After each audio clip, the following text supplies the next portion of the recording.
மாணவர்களுக்கு வணக்கம். இந்த வீடியோல பார்த்தீங்கன்னா, ஒரு இங்கிலீஷ் கொஸ்டின் பேப்பர் பார்க்கலாம். இந்த இங்கிலீஷ் கொஸ்டின் பேப்பர்ல இருந்து இந்த 24 எக்ஸாமுக்கு வரதுக்கு நெறைய வாய்ப்புகள் இருக்கு. பட் இன்னொன்னு நல்லா புரிஞ்சுக்கணும். கொஸ்டின் பேப்பர் வந்து எப்பயுமே முன்னாடி ரிலீஸ் பண்ண மாட்டாங்க. இது வந்து ஒரு model question paper. Last year 2023 ஓட இது supplementary question paper. So supplementary question பேப்பர்னா அட்டெம்ப்ட் எழுதுறாங்க இல்லையா? அந்த கொஸ்டின் பேப்பர். அந்த கொஸ்டின் பேப்பர் கொஞ்சம் டஃப்பா தான் இருக்கும். ஸோ நேத்து இன்னொரு கொஸ்டின் பேப்பர் நம்ம வீடியோ போட்டிருக்கோம். அந்த வீடியோ பார்க்காதவங்க அந்த வீடியோ பாருங்க. ஒரு கொஸ்டின் பேப்பர் அனலைஸ் பண்ணும்போது தான் உங்களுக்கு கொஸ்டின் எப்படி கேட்குறாங்க, எந்த மாதிரி டிஃபரன்சஸ்ல கேட்குறாங்க, எப்படி கேட்குறாங்க அப்படின்றது உங்களுக்கு புரியும். ஸோ அனலைஸ் பண்ணி படிக்கும்போது உங்களுக்கு ரொம்பவே யூஸ்ஃபுல்லாக இருக்கும். அது மட்டும் இல்லாமல் 1 மார்க் 2 மார்க் மெட்டீரியல் வந்து ஈஸி மெட்டீரியல்ஸ் நான் கொடுத்துருக்கிறேன். அதை தாண்டி எதுவுமே கேட்க மாட்டாங்கன்னு சொல்லியிருந்தேன். ஸோ அந்த வீடியோட லிங்க்கும் டிஸ்கிரிப்ஷனில் கொடுக்குறேன். அதையுமே பாருங்க. நம்ம நேற்று ரிலீஸ் பண்ணியிருக்கிறோம். இதோட சேர்த்து இங்கிலீஷோட பேட்டர்ன் நான் ரிலீஸ் பண்றேன். என்னென்ன பேராகிராஃப் நம்ம படிக்கணும், சப்ளிமெண்ட்ரி அண்ட் ப்ரோஸ் போயம்ல எந்த பேராகிராஃப் படிச்சா அதுதான் வரும் அப்படின்றதெல்லாம் நான் ஒரு வீடியோவா ரிலீஸ் பண்றேன். அதையும் பாருங்க. சரிங்களா? ஸோ ஃபர்ஸ்ட் நம்ம அந்த 1 மார்க்ஸ் வைஸா போயிடலாம். கொஸ்டின் பேப்பர் பேட்டர்ன் உங்களுக்கு நல்லாவே தெரியும். ஃபர்ஸ்ட் வந்து 14 1 மார்க் கேட்பாங்க. Grammar, synonyms and antonyms include பண்ணி கேட்பாங்க. ஸோ சினானிம்ஸ் வந்து ஃபர்ஸ்ட் 3 கேட்பாங்க. லாஸ்ட் இயர் பார்த்தீங்கன்னா சினானிம்ஸ் ஆண்டனிம்ஸ் மென்ஷன் பண்ணாமே கொடுத்துட்டாங்க. அதனால ஆண்டனிம்ஸ்க்கு 3 கிரேஸ் மார்க்ஸ் கொடுத்தாங்க. அது மட்டும் இல்லாமல் ரோட் மேப்புமே பார்த்தீங்கன்னா ஒரு ரோடை வந்து பிளாக் பண்ணி வச்சிருந்தாங்க. அதுக்குமே கிரேஸ் மார்க்ஸ் டோட்டலாக வந்து நமக்கு 5 கிரேஸ் மார்க் கொடுத்துருந்தாங்க லாஸ்ட் இயர். பட் இந்த இயர் ஏதாவது கொடுக்கறதுக்கு வாய்ப்பு இருக்குமான்னு கேட்டால் எனக்கு தெரியல. அந்த கொஸ்டின் பேப்பர் பேட்டர்ன் பார்த்தா தான் நமக்கு தெரியும் எப்படி கொடுத்துருக்காங்கன்னு. நாளைக்கு எழுத போகிற கொஸ்டின். ஸோ நாளைக்கு எழுத போகிற கொஸ்டினை நாளைக்கு எழுத போகிற எக்ஸாமை வந்து கொஞ்சம் நல்லா அட்டன் பண்ணுங்க. இங்கிலீஷில் மேக்ஸிமம் மார்க் ஸ்கோர் பண்ணலாம் ஈஸியாக 90+ ஈஸியாக ஸ்கோர் பண்ணலாம். ஸோ அந்த மெத்தட்ஸ் எல்லாமே நான் நம்ம சேனலில் போட்டிருக்கேன். நீங்கள் அதை வீடியோவை நம்ம சேனல்லேருந்து பாருங்கள்.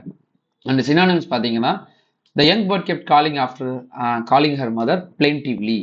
plaintively அப்படின்றதுக்கான மீனிங் பார்த்தீங்கன்னா sadly. சரிங்களா? plaintivelyனா sadly. bifurcatedனா அவங்க புக்ல வந்து divided into two. அப்பனா என்ன பண்றது? செப்பரேட், அதாவது டிவைடட்னு இருக்கு பாருங்க. டிவைடட்னு ஆன்சர். ரஸ்டிக் அப்படின்றது ஒரு கண்ட்ரி சைடு, இந்த மாதிரி ஒரு கண்ட்ரி மாதிரி இருக்கிறது, அதெல்லாமே வந்து ரஸ்டிக்னு சொல்லுவாங்க. Typical country side. ஆண்டனம்ஸ்ல பார்த்தீங்கன்னா ப்ரீனிங்கோட மீனிங் வந்து கிளீனிங். ஸோ அதோட ஆப்போசிட் என்ன வரும்? கிளீனோட ஆப்போசிட் என்னது? டர்ட்டிங் தான் அதோட ஆன்சர். அண்ட் கிரம்பிள்டு பார்த்தீங்கன்னா புரோக்கன், உடஞ்சது, பிரேக்கு, இதெல்லாமே வந்து கிரம்பிளோட ஆப்போசிட் பார்த்தீங்கன்னா இப்போ புரோக்கோட ஆப்போசிட் அட்டாச்சு. 6th ஒன் பார்த்தீங்கன்னா இன்க்ளூஷன்னா ஆட், அதாவது சேர்க்கறது, அடிஷனு, இதெல்லாமே வரும். இதில் ஆப்போசிட் பார்த்தீங்கன்னா அடிஷனோட ஆப்போசிட் செப்பரேஷன். சரிங்களா? 7th ஒன் வந்து ப்ளூரல் ஃபார்மேஷன் கேட்பாங்க. என்னென்ன ப்ளூரல் ஃபார்மேஷன் அப்படின்றத நான் அந்த மெட்டீரியலில் கொடுத்துருக்கேன், நீங்கள் பாருங்க. ஸோ அக்சசரி அப்படின்றது அக்சசரிஸ், RIES. ஒய் வந்துச்சுன்னா RY, இல்லைன்னா ஒய் வந்துச்சுன்னா IESன்னு போடணும். 8th ஒன் பார்த்தீங்கன்னா சைல்டோட ப்ளூரல் ஃபார்மேஷன். 8th ஒன் பார்த்தீங்கன்னா சைல்டோட சஃபிக்ஸ் ஃபார்மேஷன் என்னதுன்னா சைல்ட்ஹுட். சைல்டுமெண்ட், சைல்டீஸ், சைல்ட் கிடையாது, சைல்ட்ஹுட். 9th ஒன் பார்த்தீங்கன்னா ஜிபிஎஸ்னா global positioning system. 10th one பார்த்தீங்கன்னா mister Hamel dash the blackboard and took a piece of chalk to write. அப்படின்னா mister Hamel turn to the blackboard and took a piece of chalk to write. Turn டுனா black போர்டுக்கு திரும்பினாங்க. Turn with கிடையாது, turn for கிடையாது, turn அப்லாம் கிடையாது. So turn to.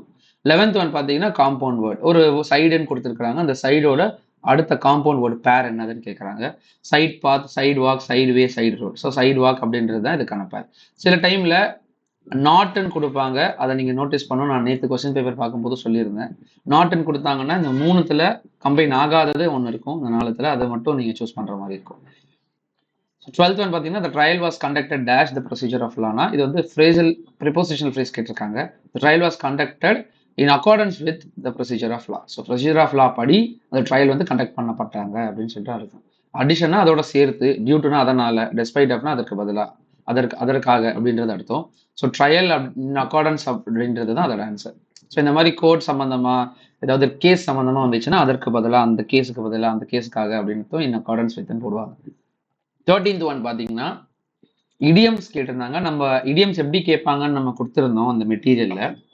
So இடியம்ஸோட meaning கேட்பாங்க சம்டைம்ஸ். இதுல ஓவர் த மூன் அப்படின்றதுக்கான மீனிங் என்னன்னா எக்ஸ்ட்ரீம்லி ஹாப்பி அப்படின்னு அர்த்தம். 14th ஒன் வந்து they face many hardships dash they are always cheerful. So they face many hardships dash they were all, அவங்க வந்து கஷ்டமான சூழ்நிலையிலேயே சந்திச்சாலும் அவங்க சந்தோஷமா இருந்தாங்க அப்படின்னா ஆல்தோ வருமா, நெவர்த்லெஸ் வருமா, வென்னவர் வருமா. எப்பெல்லாம் வந்து சேர்ஃபுல்லா, எப்பெல்லாம் வந்து ஹார்ட்ஷிப்ஸை ஃபேஸ் பண்றாங்களோ தே ஆர் சேர்ஃபுல் கிடையாது.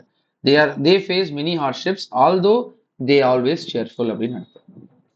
ஸோ அடுத்தது வந்து இந்த 14 1 மார்க்ஸ் முடிச்சதுக்கப்புறம் ப்ரோஸ்ல இருந்து நமக்கு ஒரு 2 மார்க்ஸ் கேட்பாங்க. ஸோ இந்த 4 2 மார்க்ஸ்ல இருந்து நம்ம 3 எழுதணும். இந்த 4த்துல இருந்து நீங்க 3 எழுதுற மாதிரி இருக்கும். அதுல கம்பல்சரி எதுவுமே கிடையாது. ஸோ இதில் 6 மார்க்கு நான் அந்த மெட்டீரியலில் என்னென்ன படிக்கணும் அப்படின்றது கொடுத்துருப்பேன். அதை மட்டும் நீங்கள் படித்தாலே போதும். ஸோ எந்தெந்த லெசன் கேட்டிருக்காங்க, எப்பயுமே இந்த லெசன் தான் கேட்பாங்க. என்னென்னு பாருங்க. ஸோ யங் பேர்ட், அதாவது சீகல்ல இருந்து லெசன் கேட்பாங்க. அட்டிக்ல இருந்து கேட்டிருக்காங்க. த லாஸ்ட் லெசன்ல இருந்து கேட்டிருக்காங்க. அண்டு நேவிகேட்டிங் விமன் அந்த லெசன் இருக்குங்க இல்லையா, அதுல இருந்தும் கேட்பாங்க. ஸோ மொத்தம் 4 யூனிட்ல இருக்கிற 2 மார்க்ஸ் படிச்சாலுமே போதும். அண்ட் செக்ஷன் 2ல பார்த்தீங்கன்னா பொயட்டிக் லைன்ஸ் கொடுப்பாங்க. பொயட்டிக் லைன்ஸ் ரொம்ப ஈஸி. நீங்க ஒரு 3 போயம் இல்லை 4 போயமோட பொயட்டிக் லைன்ஸ் படிச்சிருந்தாலுமே உங்களால 3 எழுத முடியும். ஸோ ஃபர்ஸ்ட் 3 படிச்சிருந்தாலுமே போதும். ஸோ 1 to 3 யூனிட்டோட பொயட்டிக் லைன்ஸ் படிச்சிருந்தாலுமே இதுக்கான ஆன்சர் கிடைச்சிடும். ஸோ இதில் வந்து நீங்கள் ஒவ்வொருத்தர் ஒரு மெட்டீரியல்ஸ் வச்சு படிச்சிருப்பீங்க. உங்களுக்கு எது ஈஸியாக இருக்குது அந்த மெட்டீரியல்ஸ் வச்சு படிச்சிருங்க. அண்ட் செக்ஷன் 3ல பார்த்தீங்கன்னா இந்த 2 மார்க்ஸ் மாதிரி கேட்பாங்க கிராமர் பாட்டு. இதுக்குமே நான் அந்த மெட்டீரியல்ஸில் மென்ஷன் பண்ணியிருக்கிறேன். அந்த மெட்டீரியல்ஸ் வந்து டிஸ்கிரிப்ஷனில் கொடுத்துருக்கிறேன். நீங்கள் டவுன்லோட் பண்ணி படிச்சுக்கோங்க. இல்லை அந்த மெட்டீரியல்ஸோட எக்ஸ்பிளனேஷன்ஸ் வேணும்னா நான் அந்த ஒரு வீடியோவில் கொடுத்துருக்கேன், நீங்கள் அதை பாருங்க. Rewrite the following sentence in passive voice. So என்னென்னலாம் கேட்பாங்கன்னா பாசிவ் வாய்ஸ் கேட்பாங்க, டைரக்ட் இன்டைரக்ட் கேட்பாங்க, punctuations transformation sentence into compound, அதாவது சிம்பிள் காம்பவுண்ட் காம்ப்ளெக்ஸ் கேட்பாங்க, ரீஅரேஞ்ச். இந்த 5ல இருந்து நம்ம 3 எழுதணும். Active voice passive voice easy, and பஞ்சுவேஷனும் ஈஸி, ரீஅரேஞ்சும் ஈஸி. ஸோ மற்ற ரெண்டுமே, அதாவது சிம்பிள் காம்பவுண்ட் காம்ப்ளெக்ஸ் கொஞ்சம் காம்ப்ளிகேட்டடாக இருக்குது. ஏன்னா கிராமர் தெரியாதவங்களுக்கு அந்த சென்டென்ஸ் வந்து கம்பைன் பண்ணி எழுதுறது கஷ்டமாக இருக்கும். மற்ற 4மே வந்து எழுதுறதுக்கு ட்ரை பண்ணுங்க. So rewrite the passive voice பார்த்தீங்கன்னா when will you finish the பில்டிங்னா, இப்போ இந்த மாதிரி கொஸ்டின் மார்க் கேட்டாங்கன்னா ஃபர்ஸ்ட் வந்து வென் எழுதணும். வென் த பில்டிங், வில் அப்படின்னா வில் பின்னு போடணும். வில் பி இந்த வேர்ப் வந்து பாஸ்ட்ல போடணும். இப்போ will be finished by you, யூனா அந்த ப்ரோனோனுக்கு அப்படியே தான் வரும். ஸோ இந்த பாசிவ் வாய்ஸ் எப்படி எழுதணும் அப்படின்றத நான் ஒரு வீடியோவாக போடுறேன், அதை நீங்கள் பார்த்து தெரிஞ்சுக்கோங்க. இந்த 24th பார்த்தீங்கன்னா டைரக்ட் டு இன்டைரக்ட் கேட்பாங்க. இப்போ சப்போஸ் இந்த டைரக்ட்ல கொடுத்துருக்காங்கன்னா நம்ம இன்டைரக்ட்ல மாற்றணும். Balu said Asia is the largest continent சொல்லியிருக்கிறாரு. ஸோ இது என்ன வரும்னா, Balu explained that Asia was the largest continent அப்படின்னு மாற்றணும். ஸோ டென்ஸ் வந்து பாஸ்ட் தான் மாற்றணும், அவ்வளோதான் சிம்பிள். ஸோ 25th பார்த்தீங்கன்னா பஞ்சுவேஷன் ரொம்ப ஈஸி. எப்பயுமே ஒரு வேர்டு ஸ்டார்ட் பண்ணும்போது கேபிட்டல் லெட்டரில் வரணும். அது வந்து இங்கே ஸ்மால் லெட்டரில் கொடுத்துருந்தாங்கன்னா கேபிட்டல் லெட்டர் மாற்றுங்க. Where you not a good student, where you not a good student அப்படின்றது நீ குட் ஸ்டூடெண்ட் இல்லையா, நான் கேட்டிருக்கேன், நான் கேட்டேன் அப்படின்னு சொல்லிட்டு சொல்லுவாங்கல்ல. So where you not a good student. So அப்போ இங்கே கொஸ்டின் மார்க் வரணும். ஐ ஆஸ்க்டு, ஐ வந்து கேபிட்டல் வரணும், வந்து ஃபுல் ஸ்டாப் வரணும். ஸோ 1 2 3 4 ஓகேங்களா. Where you not a good student I asked. So இது வந்து ஐ ஆஸ்க்டு அப்படின்றது இன்டைரக்ட்ல கேட்டிருக்காங்க. அதனால நம்ம இந்த டபுள் கொட்டேஷன்ஸ் போட தேவை. டைரக்ட் மாதிரி கேட்டிருந்தாங்கன்னா மட்டும்தான் நம்ம டபுள் கொட்டேஷன்ஸ் போடணும், அதர்வைஸ் வேண்டாம். So where you not a good student question mark I asked அப்படின்றது தான் வரும். ஓகேங்களா. So transform sentence into compound sentence பார்த்தீங்கன்னா on seeing the teacher that children stood up. So இது வந்து காம்ப்ளெக்ஸில் கொடுத்துருக்காங்க, நம்ம காம்பவுண்டாக மாற்றணும். After seeing the teacher the children stand up stood up எழுதலாம். the children stood up after seeing the teacher அப்படின்னு எழுதலாம்.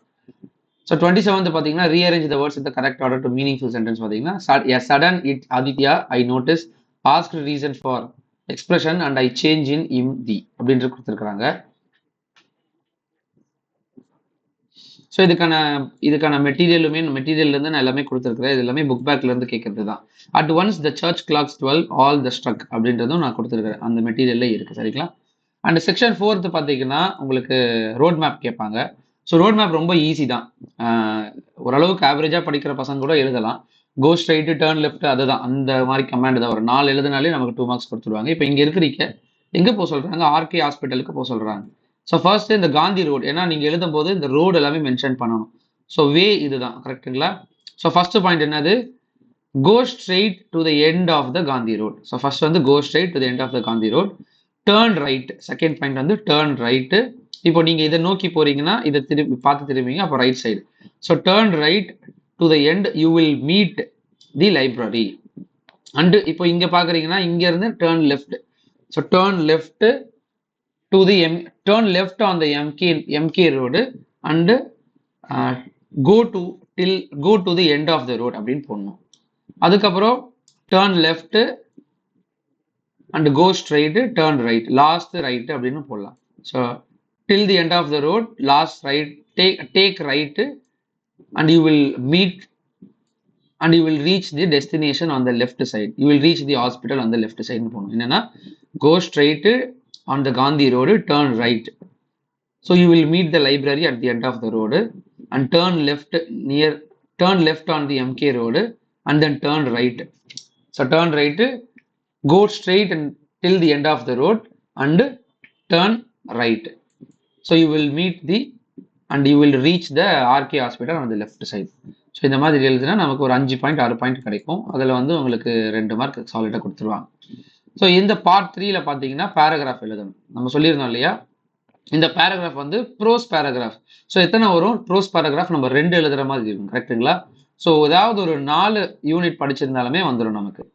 இப்போ இது வந்து நேவி, அந்த விமன் நேவிகேட்டிங் விமன் லெசன்ல இருந்து கேட்டிருக்காங்க, அட்டிக் லெசன்ல இருந்து கேட்டிருக்காங்க, டெக் ப்ளூமர்ஸ்ல இருந்து கேட்டிருக்காங்க, அண்ட் லாஸ்ட் லெசன்ல இருந்து கேட்டிருக்காங்க. ஸோ ஃபர்ஸ்ட் யூனிட் அதாவது சீகல், நேவிகேட்டிங் விமன், அட்டிக்கு அண்டு லாஸ்ட் லெசன், இந்த 4 யூனிட் படிச்சாலுமே போதும். அந்த 4 யூனிட்ல இருந்து கண்டிப்பா 2 வந்துடும். ஸோ நீங்க 2 வந்து ஒரு 6 பாயிண்ட் 7 பாயிண்ட் மாதிரி எழுதுனா கூட நமக்கு ஒரு 4 மார்க்ஸ் கண்டிப்பா சாலிடா கிடைக்கும். நீங்க வச்சிருக்கிற மெட்டீரியல்ஸ்லேயே படிச்சிருக்க, வேற எதுவுமே புதுசா எதுவுமே படிச்சு டைம் வேஸ்ட் பண்ணாதீங்க. இப்போ இன்னைக்கு இருக்கிற டேட்ல ஒரு நாள் ஃபுல்லா ரிவைஸ் பண்ணி எக்ஸாம்ஸ் நல்லா அட்டென்ட் பண்ணுங்க. அண்ட் தென் செக்ஷன் 2ல பாத்தீங்கன்னா இந்த விமன் போயம்ல இருந்து கேட்பாங்க, அண்ட் அந்த போயம் பேராகிராஃப்ல இருந்து, அது மட்டும் இல்லாம பேராஃப்ரேசஸ் அதெல்லாமே கேட்பாங்க. ஸோ இந்த 4ல இருந்து 2 எழுதணும். சில பேருக்கு வந்து பேராகிராஃபே எழுதி இது பண்ணிடுவாங்க. சப்போஸ் இந்த பேராகிராஃப் ஒன்றும் தெரியாத பட்சத்தில் இந்த ஸ்டான்சாஸ் நீங்க எழுதுற மாதிரி இருக்கும் யூஸ் பண்ணி. இப்போ இங்க பாருங்க, நேவிகேட்டிங் விமன் கேட்டிருக்காங்களா, அந்த பவர்ஃபுல் விமன் அக்கார்டிங் டு ராக்கி நரினி ஸ்ட்ரைக் அப்படின்றது கேட்டிருக்காங்க. எம்பவரிங் விமனு, அதுக்கப்புறம் சீக்ரெட் ஆஃப் மிஷன்ஸ் கேட்டிருக்காங்க. உங்களுக்கு என்னென்னலாம் ப்ரோஸ் வருதோ, அதாவது என்னென்னலாம் போயம் வந்து மெமரி போயமும் வருதோ அதோட பேராகிராஃப் மட்டும் படிச்சுக்கோங்க. லைஃப் போயம் வருதுங்களா, விமன் வருதுங்களா, அதுக்கப்புறம் பார்த்தீங்கன்னா மெஷின்ஸ் வருது, and no men are foreign வருது. இந்த 5மே படிச்சிட்டிங்கனாலுமே, இந்த 4மே படிச்சிட்டிங்கனாலுமே அதுல இருந்து கண்டிப்பா 2மே பேராகிராஃபாவே வந்துடும். அப்படி சப்போஸ் பேராகிராஃபா வரலன்னா இந்த பேராஃப்ரேஸ்ல இருந்து நீங்க படிச்ச போயம்ல இருந்து கேட்கறதுக்கு சான்ஸ் இருக்கு.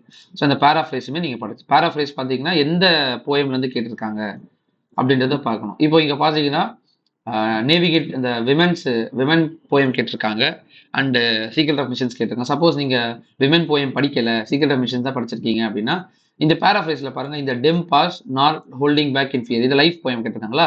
ஸோ இந்த 36 எழுதி நீங்க லைஃப் போயமோட பேராகிராஃப் எழுதி வைக்கலாம், உங்களுக்கு 5 மார்க் கொடுப்பாங்க. இந்த 35th பாருங்க, 35th வந்து இந்த ஒரு பேரா லைன்ஸ், இந்த ஸ்டான்சர்ஸ் கொடுத்துட்டு அதுல rhyming word, rhyming scheme, figure of speech எல்லாம் கேட்பாங்க. ஸோ ரைமிங் வேர்டு பார்த்தீங்கன்னா இந்த லாஸ்ட் வேர்டு வந்து எதெல்லாம் காமனாக வருதோ அதை எழுதணும். இப்போ டிரைவ், டைவ், லைட், ரைட் அப்படின்றது தான் வந்து இதோட ரைமிங் வேர்டு. ஸ்கீம் பார்த்தீங்கன்னா ஏபி ஏபி. ஸோ சொல்லும் போது நமக்கு ப்ரொனன்சியேஷன்ஸ் எப்படி வருதுன்னு பாருங்க. டிரைவ், டைவ் இது 2மே ஒரே மாதிரி வருதா, அதனால அது ஏஏ.